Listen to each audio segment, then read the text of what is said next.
오늘 우리에게 주신 말씀은 열왕기상 19장 18절과 로마서 12장 11장 2절부터 4절까지 말씀입니다.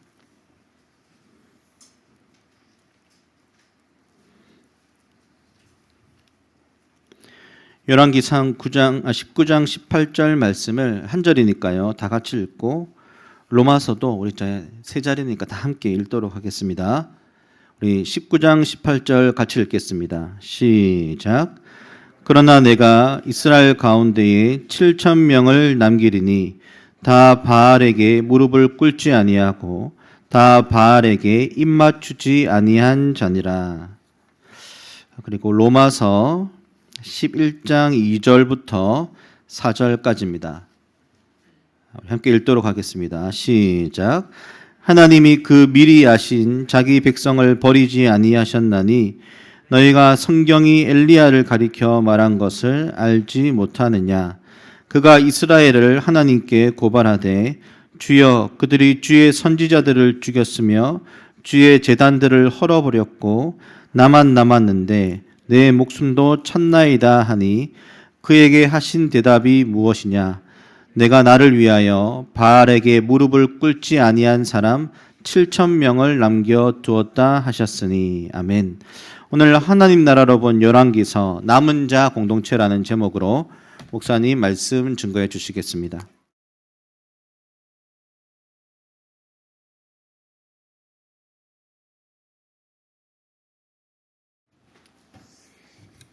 자, 우리 예배에 오신 여러분들을 환영합니다. 잘 오셨고 축복합니다.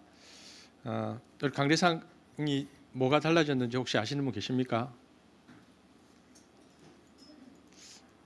이렇게 관심을 좀 가져주시죠. 뭐가 그렇죠.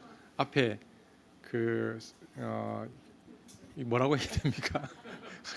뭔가를 치웠습니다. 몇 년 동안 있다가 그래서 이제 금요 기도회 때 처음 치우고 막을 걷어내고 이렇게 강대상에 서 보니까 너무 좋은 거예요. 여러분 더 가까이 보는 것 같아서 너무 좋습니다. 그리고 저희 교회 오신 여러분들을 환영하고 여러분 제가 아는데 하나님이 아실 겁니다. 여러분의 삶의 자리가 얼마나 치열하고 이 자리까지 나오기까지 여러분 한 사람 한 사람이 얼마나 최선을 다해서 살고 있는지 제가 알고 있기 때문에 여러분이 이 자리에 앉아 있는 것과 또 찬양을 드리는 것과 또 기도하는 것과 하나하나에 감동이 있습니다. 하나님 오늘 예배 시간에 하나님께서 여러분 꼭 만나 주시기를 원하고 또 여러분 힘을 내시기를 원하고 그래서 하나님의 사람으로 살아가는데 또 새롭게 시작되어지는 그런 우리 예배가 되기를 기대하고 소망합니다. 서진이 몸 좀 많이 좋아졌나? 감사하고 어제 또 우리 어제까지 저희 교회 중고등부 수련회가 있었는데 이번 수련회가 특별히 하나님의 은혜가 있었던 시간이었던 것 같습니다. 나중에 우리 중고등부 수련회 다녀왔던 우리 교사들과 또 많은 분들 수고하셨는데 예배 후에 한번 물어봐 주십시오. 이번에 있었던 중고등부의 귀한 은혜들이 있습니다. 또 함께 나누었으면 좋겠다는 생각도 있습니다. 제가 기도하고 말씀 전하겠습니다. 사랑의 하나님 감사합니다. 오늘도 저희들이 주의 말씀 앞에 섰습니다. 하나님 우리가 이 땅을 살아가면서 또 혼란스럽고 또 어떻게 결정해야 될지 모르는 많은 일들 가운데 언제나 주의 말씀은 우리에게 기준을 제시하셨습니다. 오늘도 저희들이 주의 말씀 앞에 서서 말씀 붙들고 살기를 소망합니다. 하나님 우리에게 말씀하실 때에 우리가 반응하게 하시고 또 가슴이 뜨거워지게 하시고 그래서 이 공동체가 주님 앞에 남은 자 공동체로 살 수 있도록 인도하여 주옵소서. 예수님 이름으로 기도합니다. 아멘. 우리 권사님 기도하실 때 뒷부분에 남은 자 공동체란 얘기해 주셨는데 권사님과 제가 통했다라고 생각합니다. 오늘 설교 제목이 남은 자 공동체입니다. 그리고 설교 본문을 보시면 아시겠지만 지난주 본문과 같습니다. 여러분 아합 왕 때 이세벨이라는 아주 악한 왕비를 맞아들였습니다. 그래서 바알주의 신앙이 온 이스라엘을 이세벨을 통해서 들어왔고 휩쓸었습니다. 그래서 이스라엘의 바알 신앙이 물들어 버렸죠. 그때 엘리야는 혼자 갈멜산에서 투쟁합니다. 그리고 우리가 잘 아는 그 갈멜산에서 있었던 바알의 선지자 450명과 아세라의 선지자 400명과의 대결에서 홀로 있었지만 엘리야는 통쾌한 승리를 맛봅니다. 그래서 하나님께서 엘리야의 기도에 불로응답하셨고 3년 동안 내리지 않던 비를 이스라엘에 쏟아 부어 주셨습니다. 문제는 그 이유입니다.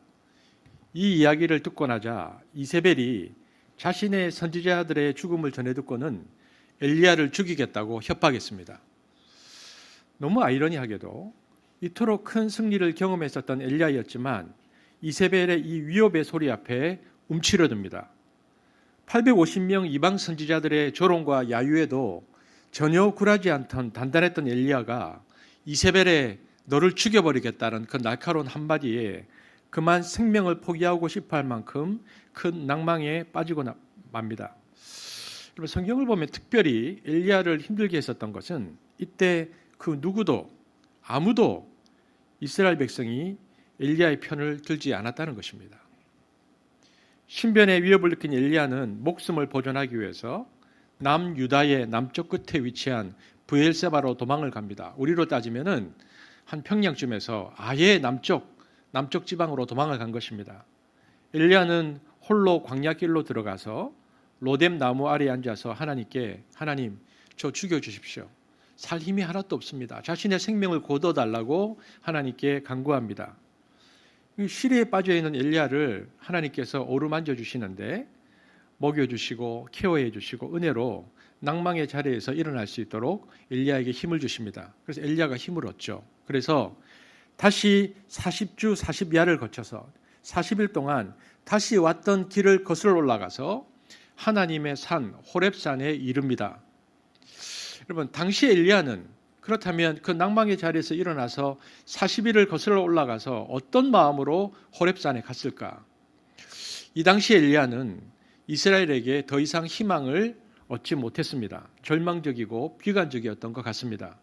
완전히 절망해버린 것이죠. 어떤 절망인가? 하나님, 너무 완악합니다.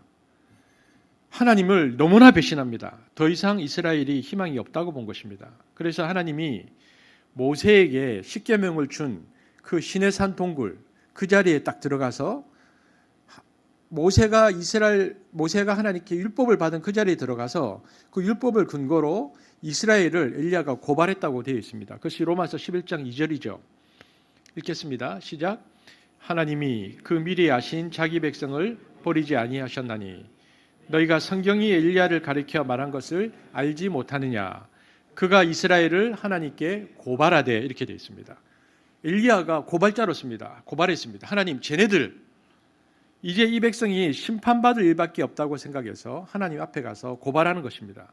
여러분, 원래 선지자들은, 여러분, 제사장들은 하나님 나라의 여당이고 선지자들은 하나님 나라의 야당입니다. 그러니까 하나님 나라 그 왕이나 제사장들은 하나님 나라의 여당이고 선지자들이 야당이니까 선지자들이 하나님 메시지를 자꾸 전하다가 그렇게 왕들에게 죽임을 당하는 일들이 많았습니다. 원래 선지자들은 하나님 앞에서 이스라엘을 대표해서 서고 이스라엘 앞에서는 하나님을 대표해서 서는 사람들입니다. 그래서 선지자가 하나님 앞에 선다는 것은 이스라엘을 대표해서 서면서 자기와 자기 백성이 얼마나 하나님 앞에 심판받아야 할 존재라는 것을 이야기하는데 검사의 자격으로 딱 서서 고발하는 것입니다. 하나님, 제가 보니까 이제 안 되겠습니다. 쟤네들 벌해 주십시오. 라고 말하는 것이죠.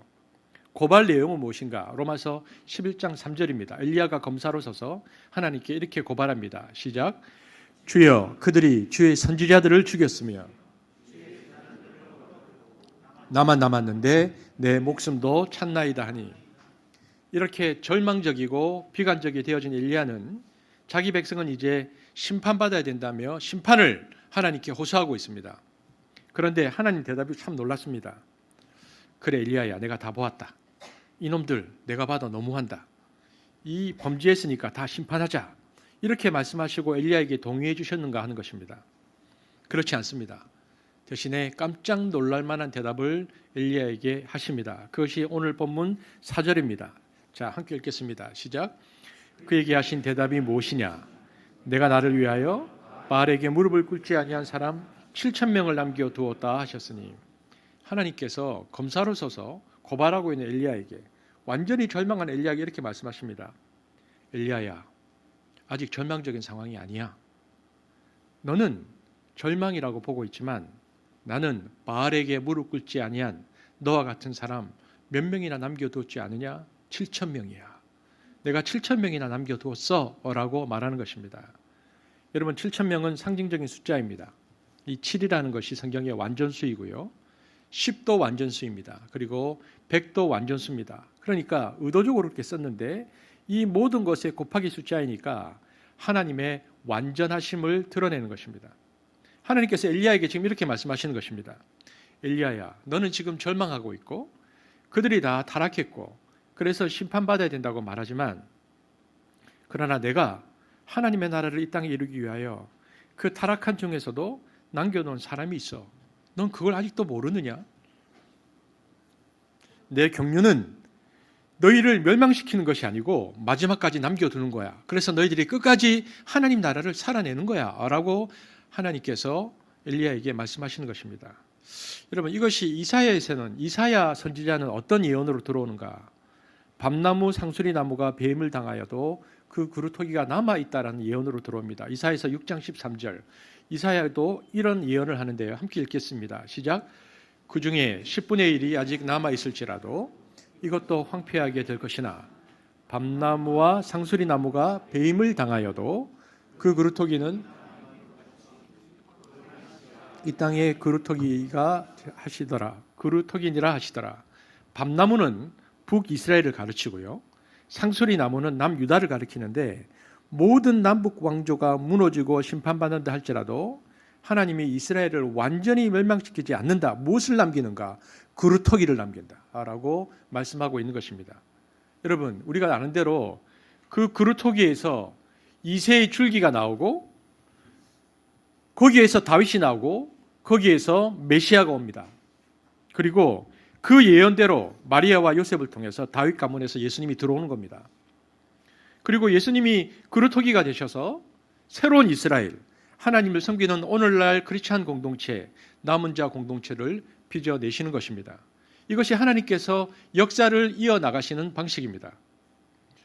여러분, 사람들은 절망하고 사람들은 무너집니다. 그리고 사람들은 심판밖에 남지 않았다고 이야기합니다. 그러나 하나님은 우리보다 훨씬 관대하시고 사랑이 깊고 크십니다. 하나님은 그렇게 이스라엘을 대표하는 선지자가 스스로 절망하고 자책하고 이제는 멸망당할 수밖에 없다고 고발하는 상황 속에서도 남은 자 7천을 남기셔서 이스라엘을 계속 구원하기로 작정하시는 분이 하나님이십니다. 여러분, 하나님의 사랑은 우리보다 훨씬 깊고 넓다는 것을 알 수 있습니다. 끊임없이 사랑하십니다. 사람들보다 주님은 관용이 훨씬 크신 분이십니다. 여러분, 그렇다면 이제 우리가 한 가지 생각해야 할 주제인데요. 그렇다면 엘리야 시대에 어떤 사람이 남은 사람인가 하는 것입니다. 남은 사람 7,000명을 남겨뒀다 그랬거든요. 그러면 그 시대에 어떤 사람이 남은 사람인가? 답은 명료합니다. 바알에게 무릎 꿇지 않는 자. 바알에게 무릎 꿇지 않은 자가 남은 자입니다. 여러분, 바알 종교는 굉장히 매력적인 종교입니다. 이 당시 이스라엘 사람들이 바알 종교에 다 넘어간 이유가 있습니다. 여러분, 바알 종교는 페니키아의 농사신입니다. 그래서 하늘과 바람과 구름과 이슬을 주관하는 신인데요. 제가 설교 시간에 몇 번 얘기했는데 성경 퀴즈를 한번 내볼까요? 바알 신의 부인신. 바알 신의 부인 누굽니까? 네, 아세라입니다. 여자신입니다. 바알 신은 하늘에 비를 뿌리고 아세라 신은 대지의 여인인데 하늘에서 내린 비가 아세라 여신의 자궁 안으로 들어가서 나온 열매가 농산물이다 이렇게 생각했습니다. 그것이 익어서 가을에 풍성한 열매를 맺으며 그 열매가 바알과 아세라 신의 자녀들이다라고 생각했던 것입니다. 그리고 그것을 주신 신에게 감사하는 풍요제가 바알 축제입니다. 그러니까 바알 신은 이스라엘 백성 입장에서 볼 때는 꿈에 그리던 굉장히 좋은 신입니다. 왜냐하면 바알 신은 까다롭지가 않아요. 왜냐하면 생각해 보면 여호와 하나님은 여호와 신은 굉장히 까다롭거든요. 여호와의 신은 여호와의 이름을 부르고 종교적인 행위를 많이 하고 예배드린다고 해서 축복을 주지 않습니다. 대신 여호와 신은 항상 예배보다 더 중요하게 생각하는 것이 있었는데 그것이 언약 관계였습니다. 율법이었습니다. 도덕이고 윤리였습니다. 그래서 하나님과의 도덕과 윤리를 요구하는 신이 야훼 신입니다. 도둑질하지 마라, 살인하지 마라, 우상 숭배하지 마라, 거짓말하지 마라. 이런 걸 다 해서 이것을 지켜야 내 백성이고 네가 이것을 지킬 때 내가 너희를 축복하지 내 이름 부르고 기도한다고 이것을 지키지 않으면 축복하지 않는다. 이것이 여호와 하나님입니다. 그러니까 이스라엘 백성들 입장에서는 굉장히 까다로운 신입니다. 인간의 본성인 죄에 속한 성품을 율법을 지킴으로 극복하고 이겨야 축복을 주신다라고 여호와 하나님은 이야기하십니다. 그러니 여호와 하나님 모시기가 얼마나 힘든지 모릅니다. 그런데 바알신은 그렇지 않습니다. 윤리고 도덕이고 없습니다. 그저 와서 복 주십시오 하고 그 신의 이름을 부르면 복 준다는 신입니다. 그래서 이 신은 풍요의 신입니다. 여러분, 그래서 바알신의 이 종교 이데올로기가 무엇인지 아십니까? 첫째는 풍요입니다. 나를 섬기면 부자 되고 잘 먹고 잘 산다는 것입니다. 이것이 바알신의 첫 번째 종교 이데올로기입니다. 두 번째 바알신의 종교 이데올로기는 쾌락입니다. 이 종교는 쾌락의 종교입니다. 여러분, 바알신이 남신이고 아세라가 여신인데 둘의 성적 교합을 통해서 우주 만물이 나오기 때문에 그 가을제 풍요제를 치를 때에 바알신을 대리하는 사제와 아세라신을 대표하는 신녀가 예배 중에 공공연하게 성적 행위를 합니다. 그것이 예배 행위 중 하나입니다. 그리고 그들은 그것을 거룩한 의식이라고 생각했습니다. 그리고 그 예배에 참석한 모든 남녀가 혼음을 했습니다. 그것이 그들이 예배드리는 방식이었습니다. 그래서 음란하게 바알과 아세라를 섬긴다라는 표현이 성경에 나오는 것이 바로 그 때문입니다. 사사기 8장 33절에 이 배경으로 이런 표현이 나왔습니다. 한번 읽어보겠습니다. 시작. 기드온이 죽으니 음란하게 섬기고 이렇게 됐습니다. 그래서 이 신은 종교 이데올로기가 풍요고 쾌락입니다. 그러니 이것이 인간의 타락한 본성상 너무나 잘 들어맞는 것입니다. 아니 그 신에게 구하면 풍요를 주고 쾌락을 준다는데 그 신은 굉장히 매력적입니다. 그래서 다 섬기는 것입니다. 그리고 다 망하는 것입니다. 여러분 오늘날 21세기를 살아가고 있는 저와 여러분에게 있어서 오늘날 신바알주의는 무엇입니까? 여러분 자본주의가 신바알주의입니다. 소위 말하는 신자유주의 체제는 극대화된 자본주의인데 이것이 우리에게 요구하는 것이 무엇입니까? 극대화된 자본주의가 우리에게 요구하는 것은 남하고 경쟁해서 무한 경쟁해서 남들을 그건 개인별이건 뭐 기업 간이건 국가 간이거든 무자비하게 비장하게 짓밟고 승리해서 부자다라는 것입니다. 여러분 자유주의 체제라는 것은 모든 수단과 방법으로 번 돈을 가지고 부자가 되면 그 번 돈으로 네가 네 마음대로 쓰면 되는데 무슨 상관이냐라는 것입니다. 소비의 욕구를 마음대로 채울 수도 있고 그리고 모든 즐거움과 쾌락을 마음대로 누릴 수 있는 것입니다. 여러분 아나톨 칼레츠키라는 사람이 쓴 자본주의라는 책에 보면요. 자본주의의 그 발전 단계를 적어놨는데 첫 번째는 자유방인 고전 자본주의, 그러니까 우리가 말하는 애덤 스미스부터 히틀러 시기까지 고전적인 자본주의가 있습니다. 그리고 두 번째는 우리가 아는 프랭클린 루즈벨트부터 카터까지 정부 주도 수정 자본주의가 있습니다. 그리고 세 번째는 마가렛 대처부터 오늘날까지 시장 주도 신자유주의가 있습니다. 그러니까 고전 자본주의에서 수정 자본주의에서 시장 주도 신자유주의 체제까지 우리가 왔습니다. 여러분 오늘 이 신자유주의 체제라는 자본주의의 모습은 어떤 것인가? 왜 이 자본주의가 이렇게 계속해서 발전해 나가는가? 이 신자유체제라는 자본주의의 모습은 전형적인 바알주의의 사상을 가지고 있습니다. 여러분 그래서 이 체제의 영향을 받으면 무엇이 생기는가? 황금 숭배 사상이 생기게 되어 있습니다. 쉽게 말하면 동기신이 붙습니다. 동기신이 붙어서 인정사정 가리지 않고 돈을 벌어야 된다는 소위 쩐의 전쟁을 벌이게 만드는 이 시스템이 신자유주의 체제입니다. 이런 무한한 자본주의, 우리가 말하는 금융자본주의, 카지노 자본주의 혹은 시장체제라는 이런 역사적 상황 속에 인류 문명이 들어왔습니다. 그리고 이것은 이제 돌이킬 수 없는 상황이고 이것이 경제 문제뿐만 아니라 우리가 말하는 에코, 그러니까 환경 문제하고 맞닿아서 지구적 재앙이 닥치는 상황이 오고 있는데 이런 종말론적인 위기 상황 속에 있는 인류 문명 공동체 속에서 우리 기독교인들이 그렇다면 도대체 어떻게 살아야 하는가의 문제가 이제 대두되고 있습니다. 여러분, 거기에서 고민하고 기도하고 연구하면서 수많은 석학들이 모였습니다. 그리고 이 신자유주의 체제에 대해서 오늘날 기독교 학자들이 연구하고 검토하면서 내린 결론이 있습니다. 여러분 못 들어보셨을 확률이 더 많은데요. WARC라고 세계 개혁 교회 연맹이 있습니다. 스위스에 본부를 두고 칼빈의 사상을 중심으로 하는 개신교 교회 공동체인데요. 여러분, 이 본부를 중심으로 세계 장로교 리더들이 교도들이 다 모였습니다. 가나, 아크라라는 곳에서. 그래서 신자유 체제 속에서 전 세계 기독교인들은 어떤 길을 가야 하는가에 대해서 연구하고 성명서가 나왔는데 이것을 아크라 신앙 고백이라고 합니다. 2004년도에 나왔습니다. 여러분, 그 신앙 고백에서 무엇이라고 발표되었는가? 그 전 세계의 장로교의 석학들이 모여서 연구하고요. 그러면서 이들이 연구해서 낸 아크라 신앙 고백서를 들어보면 신자유주의 체제는 종말론적 상황이다. 이것을 물리칠 다른 체제가 없다라는 결론을 내렸습니다. 사회주의도 실패했습니다. 이제는 어떤 대안도 없다는 것입니다. 이것은 무슨 말입니까? 인류는 마지막을 향해 가는데 서로에 대한 무한 경쟁과 무한한 탐욕과 무한한 쾌락 속에서 주님이 재림이 와서 심판당하는 단계로 이제 들어가는 것입니다. 소위 말하는 비가역적 상황으로 이제 인류가 들어섰다는 것입니다. 돌이킬 수 없는 상황에 들어섰고 다만 속도가 문제일 뿐이다. 얼마나 빨리 타락하느냐, 얼마나 빨리 종말론적 어둠 속으로 인류가 굴러 떨어지느냐, 이의 문제만 남았다라고 거기에서 사람들이 결론을 내립니다.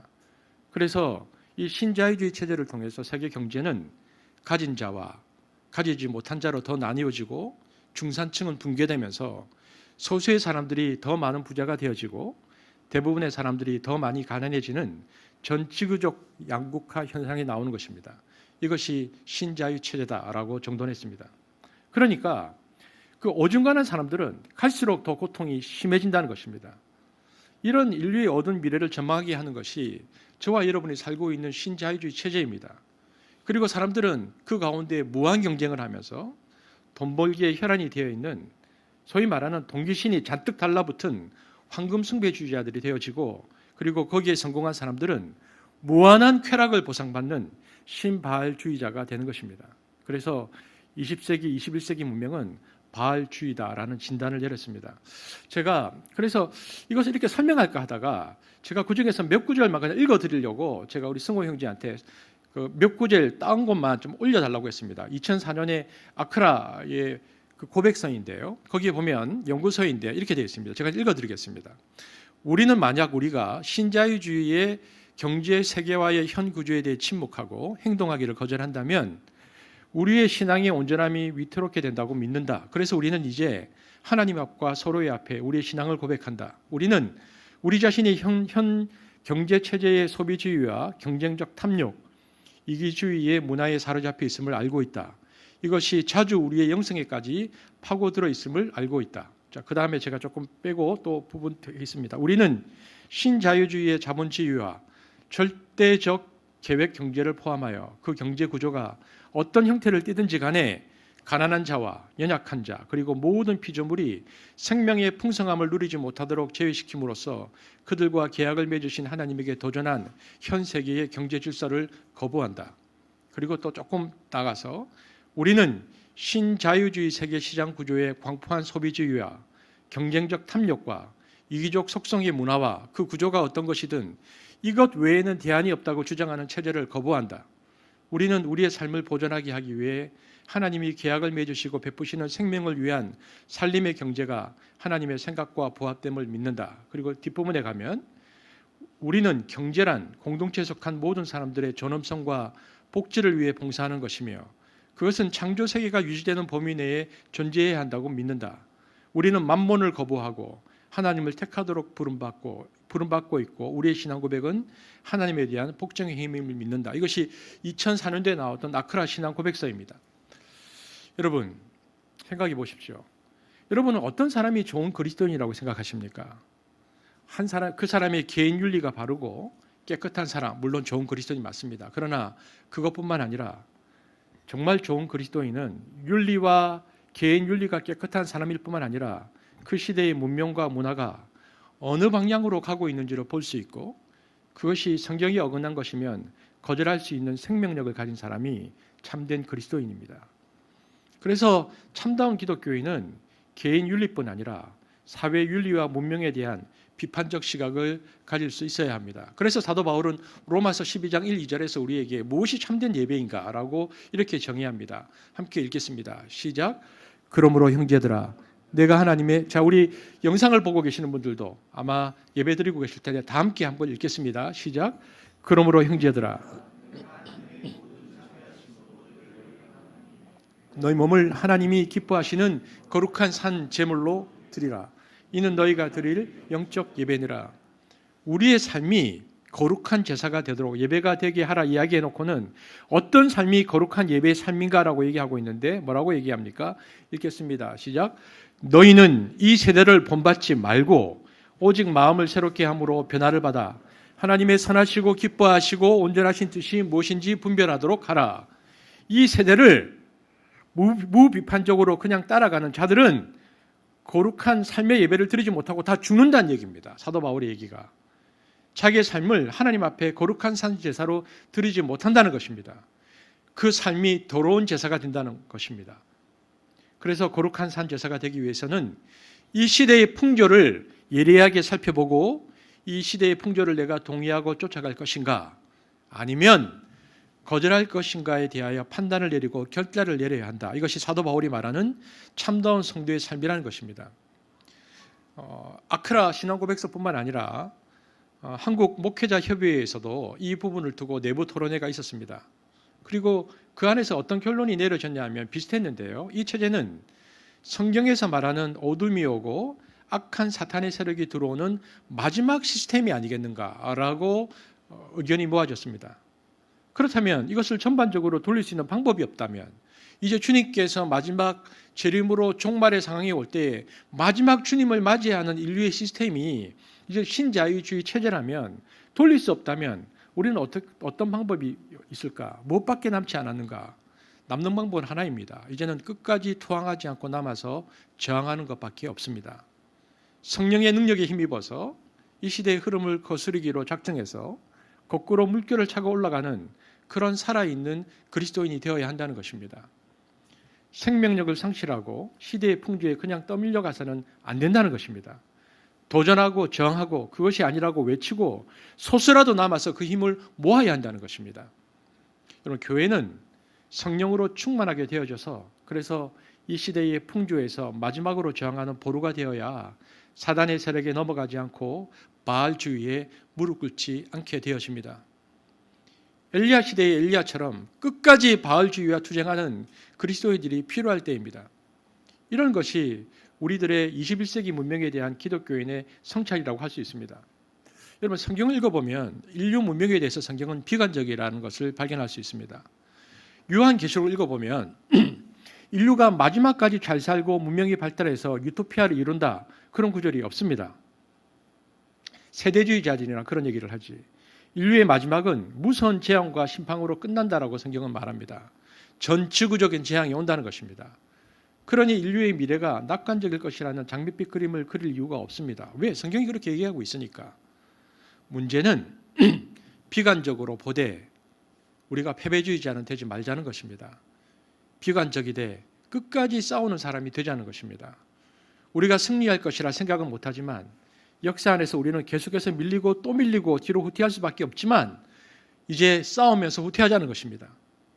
그러다 마지막까지 버티다가 다 죽을지언정 그러나 끝까지 후퇴하고 끝까지 후퇴하다가 그러다가 주님이 재림하시면 우리가 지난주에 보았던 것처럼 신의 혁명, 하나님의 혁명, 반전이 일어난다는 것입니다. 그래서 그때는 악한 세력이 다 무너지고 그때까지 우리가 지켰던 가치와 우리가 지켰던 철학과 우리가 지켰던 삶의 논리가 그때 주님으로부터 인정받고 하나님 나라가 이 땅에 완성되는 것입니다. 그래서 역전은 주님의 재림으로 오는 것입니다. 그때까지 우리는 주님의 전사로서 마지막까지 저항하면서 사는 것입니다. 이것이 아크라뿐만 아니라 또 세계 기독교 아크라 기독교 교회 회부에서 내린 결론이기도 합니다. 근데 제가 이 보고서를 설교를 준비하면서 이렇게 읽으면서 생각해 보면 이 결론은 참 비관적입니다. 그리고 참 비감한 마음이 듭니다. 어떤 비감한 마음이냐? 세상에는 우리만 남았구나. 모두 다 돈에 중독되어서 달려가는데 우리 예수쟁이들만 끝까지 저항하면서 사는 고독한 투쟁을 해야 하는 공동체가 되었구나. 우리는 인류가 대안체제를 발견하지 못하고 무너진다 해도 끝까지 여기에 대해서 예언자적 저항을 하는 공동체로 남아야 하는 것입니다.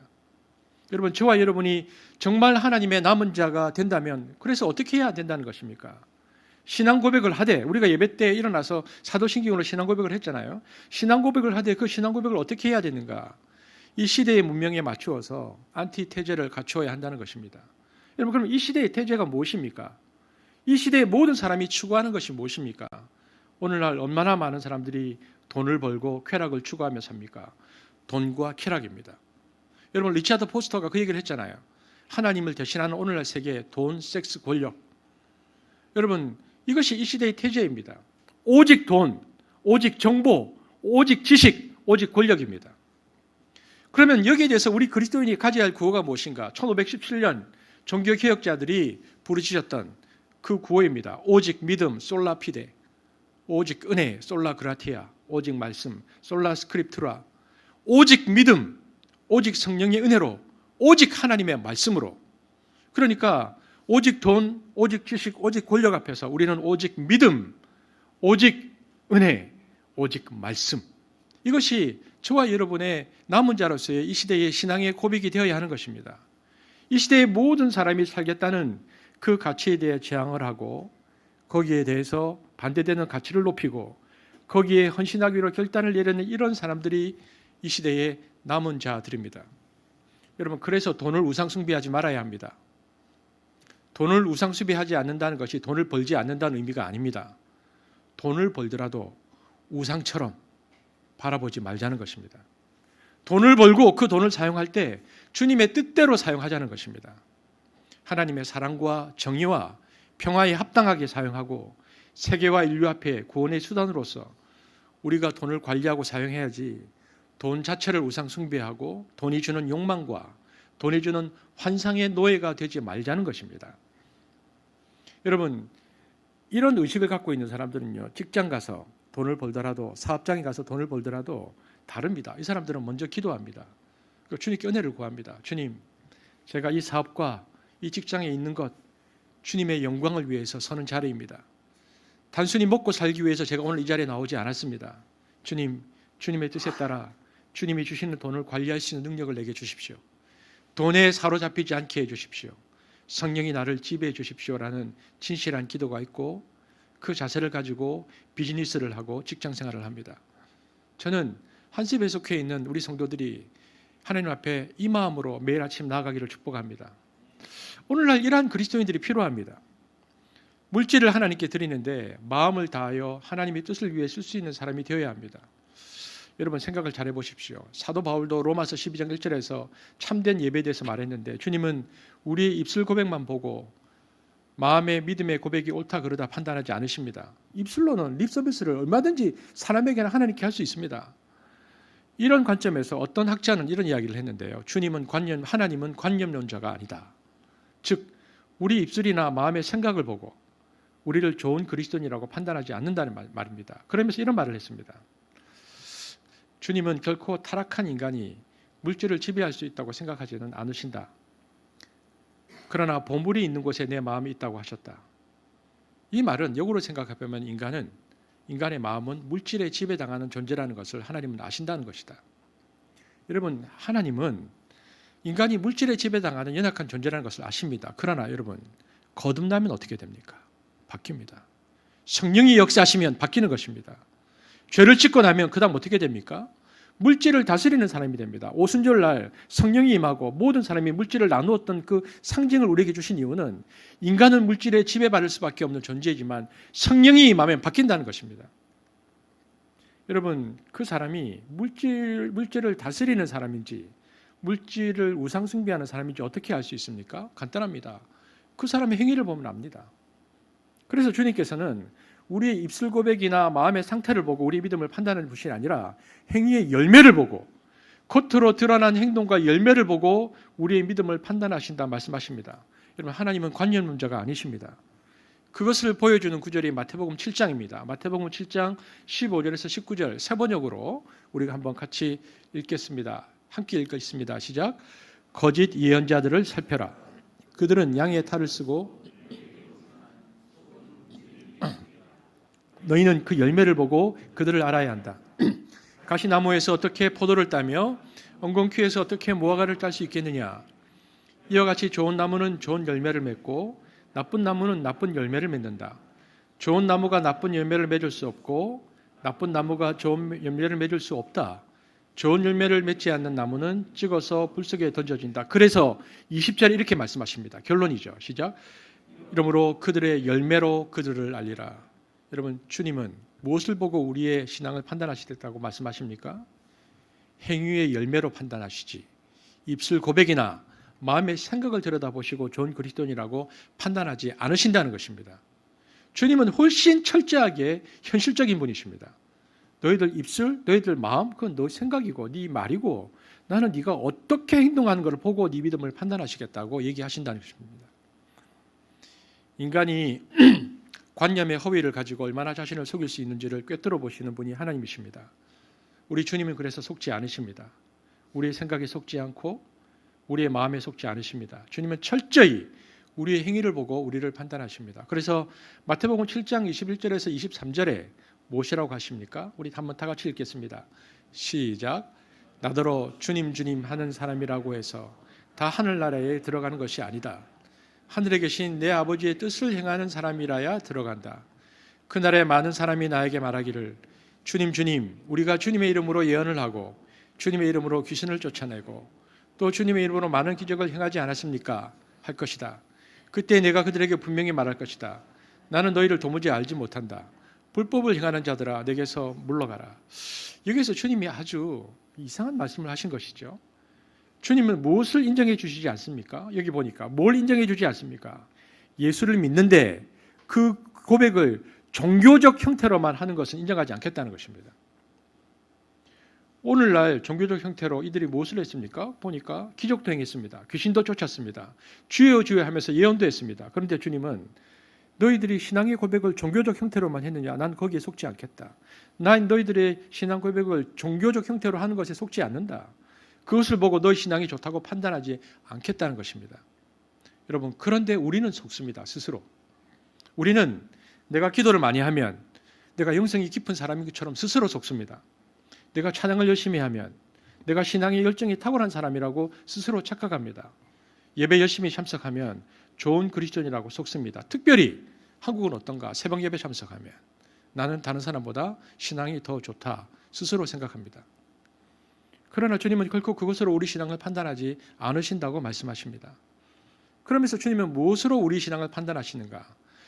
이 불법을 행하는 자들아 떠나가라 하셨는데 이것이 무슨 뜻인가?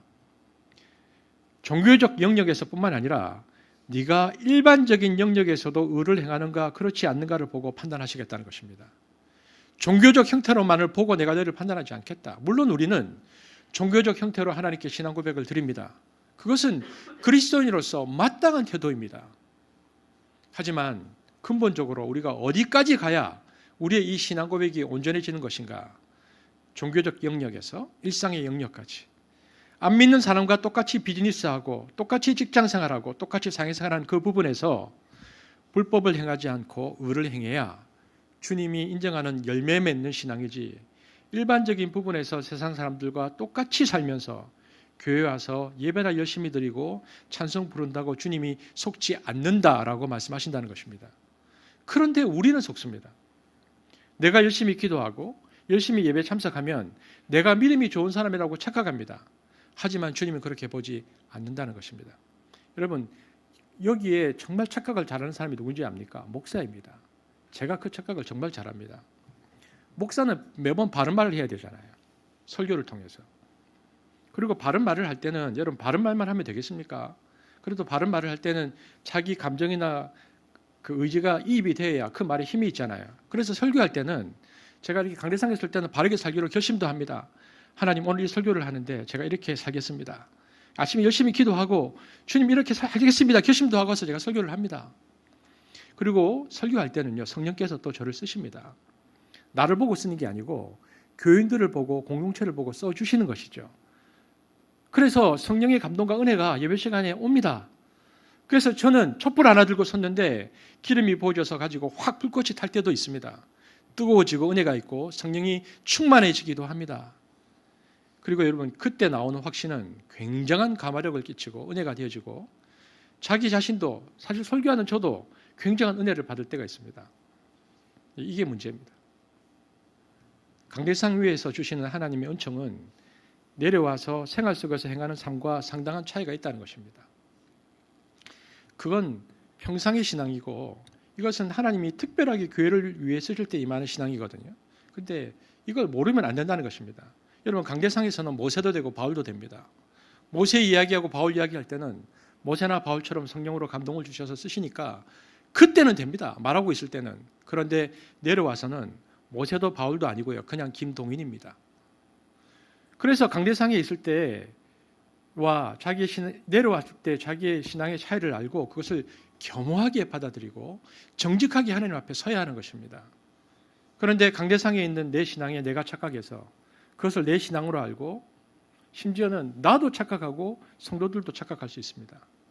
강대상에서 목사님이 성령의 뜨거움으로 설교하실 때 보면 우리 목사님 신앙이 늘 그런 줄 압니다. 우리 아내한테 물어보십시오. 아이들에게 제가 그렇게 사는지. 저도 똑같습니다. 그런데 사람들은 야, 우리 목사님 다 다를 거다 생각합니다. 그래서 심지어는 어떤 분은 목사님 제가 너무 존경합니다. 여러분, 착각입니다. 이건 서로 착각하는 것입니다. 이런 허위의식을 서로 만들고 이것이 바리새적인 교만을 만들어 버립니다.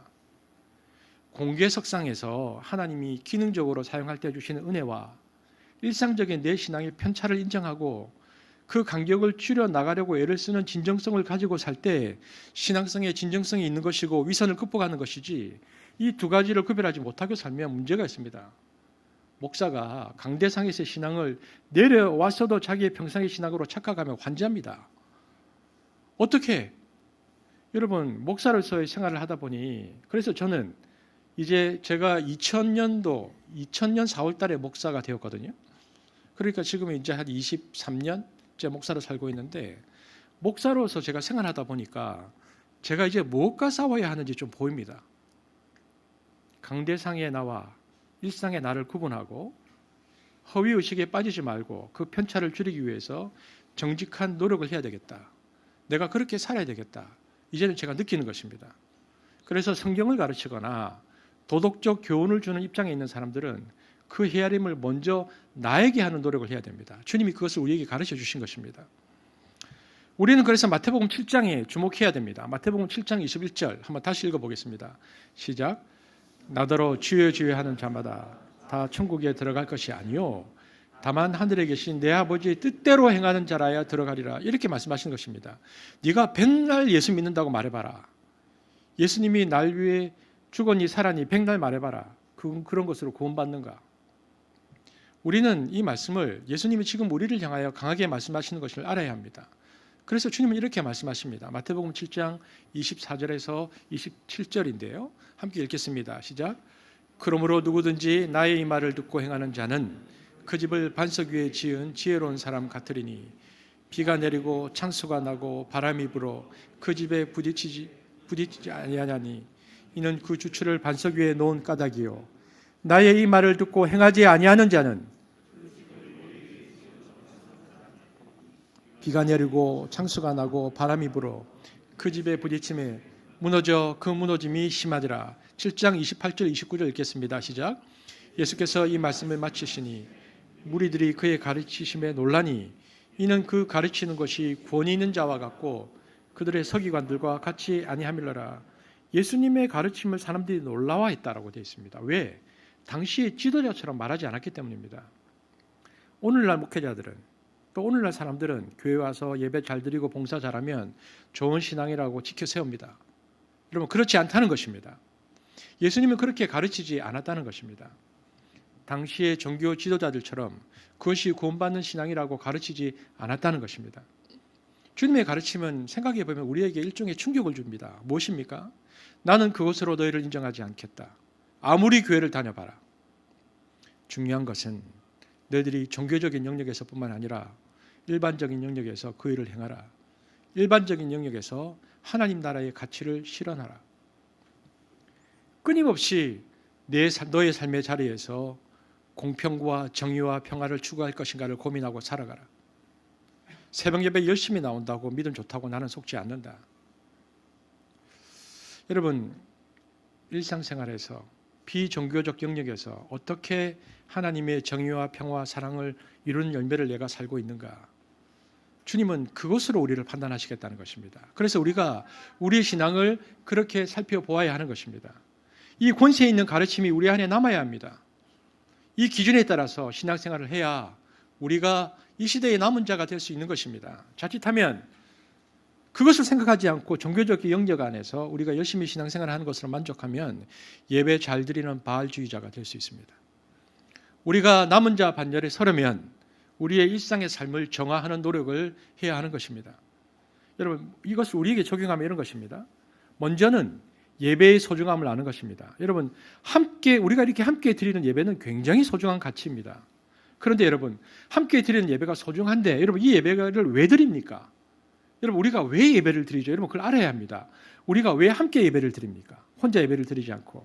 그리고 주일 예배만 그냥 이렇게 참석하고 그냥 그렇게 살면 되는 것입니까? 예배를 드리는 이유는 예배 드리는 그 행위, 찬양 드리는 그 찬양 행위 목적이 아니라 그것이 최종 목적이 아니고 예배와 찬양을 통해서 내가 힘을 얻어서 격려를 얻어서 정말 아무것도 아닌 우리들이 용기를 얻어서 교회 안만이 아니라 교회 밖, 성경의 표현이라면 성문, 대한민국이라는 공적인 삶의 영역에서 공의를 세워가기 위해서 우리가 함께 모이는 것입니다. 나 혼자 그렇게 살려고 하니까 너무 겁이 나고 두근두근 거리는 것입니다. 그러나 예배를 통해서 힘을 얻어서 우리가 같이 그렇게 살아보자. 그렇게 우리가 힘을 내어서 이때 우리가 믿음이 필요한데 우리가 함께 모이면 하나님께서 비록 나는 혼자 못하겠지만 하나님께서 우리에게 필요를 채우시겠구나. 우리가 할 수 있겠구나. 그래서 용기를 내고 살 수 있는 것입니다. 이것을 굳게 믿고 그래서 내가 가진 콩 한쪽을 다른 사람들과 나누는 것. 그렇게 살기 위해서 우리가 함께 예배를 드리는 것입니다. 이것을 하기 위해서 우리가 연약하니까 버거우니까 공동체가 함께 모여서 예배하고 찬양하는 것입니다. 여러분, 그러나 말이 쉽지 이거 쉽지 않을 겁니다. 여러분, 그래서 저는 예배 마치고 여러분 터모임 하시잖아요. 여러분, 터모임은 정말 중요합니다. 지금 여러분 이제 2월 달이 되면 이제 작년 8월 달에 시작한 우리 그 신방이 끝나갈 겁니다. 저는 성도가 더 많지 않은 것에 이렇게 감사해 본 적이 없습니다. 더 어떻게 신방을 할 수 있을지. 그러나 신방 마치고는 또 좀 성도들이 많이 왔으면 좋겠습니다. 여러분, 터에서 우리 한습지기들 저하고 같이 신방 다 다니면서 여러분 터기들의 상황을 다 들으셨잖아요. 터에서 일상생활을 계속 나누는 것 정말 중요합니다. 왜냐하면 예배만 딱 드리고 가버리잖아요. 종교적 생활하고 끝나는 거죠. 터에서 삶을 나누면 그런데 속이지 못합니다. 삶을 나누면 내가 못 속여요. 부부 생활을 어떻게 하는지, 자녀들에서 내가 어떻게 대하는지, 내가 직장 생활을 어떻게 하는지, 사회적으로 부딪히는 문제에 대해서 내가 어떻게 판단하는지 다 드러나게 되어 있습니다. 터모임에 하면 삶이 다 드러납니다. 그래서 그 터모임에서 자꾸 좋은 모델을 보고 반성하면서 비종교적 영역에서 열매를 맺히는 삶을 사는 훈련을 그곳에서 하게 되는 것입니다. 이런 삶의 훈련이 없이 주일날 모여서 종교적 형태의 신앙 훈련만 하는 사람들은 남은 자에 들어가기는 어려울 겁니다. 우리는 주님의 기준에 맞춰 신앙생활을 해야 되는 것입니다. 쉽지 않을 것입니다. 여러분, 코로나 기간을 거치면서 교회가 점점 더 쇠퇴해져 갑니다. 지금도 정확한 통계는 나오지 않았는데 코로나 이후에 각 교회마다 한 70% 그러니까 100을 기준으로 한 70% 정도의 성도가 줄었고요. 헌금도 그 정도 줄었습니다. 좀 더 많은 곳은 60%까지 줄어들 때도 있는데 더 이상 회복이 안 됩니다. 여러분, 교회는 점점 더 쇠퇴해져 가는 것 같습니다. 이럴 때일수록 교회가 더 힘써야 되는 것이 무엇입니까? 우리는 이렇게 되면 본능적으로 종교적 영역으로 해결하려는 가능성이 농후합니다. 우리가 왜 옛날보다 약해졌는지 아느냐? 새벽 예배가 없어져서 그래. 수요 기도회를 없어져서 그래. 금요 기도회가 약해져서 그래. 자꾸 종교적인 것을 더 강화하고 강화하는 방법으로 갈 가능성이 짙습니다. 더 새벽 예배 의미는 있겠지만 그것이 해결점의 전부가 아닙니다. 여러분, 제가 설교하는데 설교할 때 제가 제일 만만한 설교가 무엇입니까? 여러분, 기도 이렇게 짧아서 되겠습니까? 이렇게 말하는 거 제가 제일 만만하잖아요. 그 설교가 제일 속편합니다. 그러면 기도 하루에 5분 안 하는 사람은 마음이 부담될 거고, 기도 하루에 30분 하던 사람도 긴장할 겁니다. 목사가 그 말하면 1시간 해야 되는 것이니까. 그리고 2시간 하는 분도 긴장할 겁니다. 3시간 못하고 있으니까. 제일 만만한 것이 이런 식의 정성 자극하기입니다. 여러분, 절대 정성이 기르지 않습니다. 하나님께 돌아가자 그러는데, 그러면 100에 100 나오는 이야기가 예배에 힘쓰겠습니다입니다. 하나님을 경배하는 데 힘쓰겠다입니다. 여러분, 분명 예배에 힘써야 합니다. 여러분, 코로나 이후에 이제는 함께하는 예배의 찬양과 기도를 통해서 우리의 다름을 녹여서 그리스도 안에서 하나 되게 하시는 성령을 경험하고, 이 경험의 반복을 통해서 교회 공동체를 확인해야 됩니다. 이것은 반드시 이루어져야 하는 영역입니다. 여러분, 오늘 여기서 예배를 드리는 분들과 영상으로 또 예배를 드리는 분들에게도 제가 도전하는데, 여러분, 모이는 근육이 약해지면 안 됩니다. 모여서, 왜 이스라엘이 되었습니까? 430년 동안 이집트에 있다가 그들이 홍해를 건너는 체험을 함께 하면서 그들이 신앙의 공동체로 묶여졌던 것처럼 같이 모여서 한 성령을 경험할 때 우리는 하나님의 교회로 세워져 가는 것이거든요. 그러니까 모이는 근육이 약해지면 안 됩니다. 하지만 그것이 다인가 하는 것입니다. 그것만을 강조하는 것은 이 세상을 향한 하나님의 조건 없는 사랑과 그리스도인을 통해 이 땅에 공의를 바로 세우고자 하시는 하나님의 거룩한 뜻을 고대 제사의 종교로 타락시키는 것입니다. 이럴 때일수록 교회는 교회 문을 활짝 열고 세상 가운데로 나아가서 성문에서 정의 세우기, 성문에서 공의를 세우는 것이 중요합니다. 이것이 교회를 살리는 길입니다. 그럴 때 교회는 대한민국의 빛이 될 것입니다. 자기들끼리 행복한, 자기들끼리만 챙겨주는 공동체가 아니라 성문에서 정의를 세우니 교회야말로 성문에서 정의를 세우는 교회야말로 세상에 비치고 소금입니다. 그러므로 나는 성문이라는 공적인 영역에서 어떻게 할 것인가가 훨씬 더 중요합니다. 한국 교회는 시대를 바꾸고 역사를 바꿀 것이라는 코로나19 팬데믹 사태에서 세상과 엇박자를 냈습니다. 왜냐하면 공공성에 대한 고민이 거의 없기 때문에 역사와 미래를 바꿀 것이라는 코로나19 앞에서도 하나님의 메시지를 듣지 못하고 미래 사회에 대한 아무런 고민이 없었습니다. 오직 코로나 이후에 줄어든 교인 숫자를 걱정할 뿐입니다. 이로 인해 한국 개신교에 대한 비난과 이탈이 급증하고 있습니다. 만나보면, 목사님들을 만나서 얘기해보면 정말 손써볼 수 없을 만큼 너무나 많은 일탈들이 이루어지고 있습니다. 그래서 한국 개신교인들은 심한 혼란에 빠져 있습니다. 그러므로 위드 코로나, 이제 코로나가 맞춰지고 혹은 새로운 시대 앞에서 우리는 우리의 신앙과 교회의 본질이 무엇인지 더욱더 집중해야 됩니다. 그렇다면 신앙의 본질이라는 게 무엇입니까? 기독교는 공공의 영역에서 인간 삶의 번영이라는 공동선을 실현해야 하는 예언자적 종교로서의 사명감을 가지고 있는 것입니다. 이제 우리에게 너무나 중요한 것은 광장에 선 기독교 공적 신앙이 되는 것입니다. 이것이 코로나 이후에 우리에게 주어진 너무나 중요한 과제입니다. 내가 하나님의 은혜로 택하심을 받은 남은 자라면 남은 자로서 열매를 얻기 위해서 일상의 영역에서 의의 열매를 맺게 되는 삶을 살게 해달라고 주님께 기도하고, 그 부분에 대해서 놀랄 만큼 날카로운 판단력을 가지고 자신을 들여다 보아야 합니다. 무엇보다 이 시대의 바알주의의 신, 자유체제, 자본주의에 동화되지 않고 끝까지 저항하고 살아있는 연어처럼 이 시대의 흐름을 거꾸로 올라가는 생명이 있는 신앙이 되기를 결심하고 뜻을 정할 때에, 그때 우리는 하나님의 남은 자 반열에 들게 되는 것입니다. 성경의 메시지는 분명합니다. 시대가 아무리 악하다 할지라도 남은 자는 반드시 있을 것이다. 엘리야도 남은 자였고 엘리야가 알지 못하던 7,000명도 남은 자였습니다. 주님이 오시는 그날까지, 세상 끝날까지, 주님이 오시는 날까지 믿음을 굳게 지키고 하나님 앞에 순종하는 약속의 백성이 있을 것이다 약속하십니다. 이것은 추측이 아니라 성경의 약속입니다. 그렇다면 누군가가 남는다면, 우리가 남지 않으면 다른 누군가가 남을 텐데, 그렇다면 우리가 그 남은 공동체에 들어가면 좋겠다는 것입니다. 주께서 황금의 노예가 되고 우상 숭배자가 가득한 이 세상 가운데서 거기에 무릎 꿇지 아니한 바알에게 무릎 꿇지 아니한 여호와를 참되게 경외하는 경건한 남은 자를 찾으신다고 말씀하시는데 우리 공동체가 이 시대 속에서 하나님께서 기뻐하시는 남은 자 공동체가 되어지기를 우리의 선한 사마리아 프로젝트와 우리가 지금도 선교사님들과 또 그들과 함께하는 시간들이 얼마나 의미 있는 시간인지를 깨닫고 주님 앞에서 공공의 영역을 넓혀가는 한습이 되어지기를 주의 이름으로 축복합니다. 기도하겠습니다. 하나님 감사합니다. 우리가 주의 말씀 앞에서 이 시대의 바알주의가 무엇인가를 살펴보았습니다.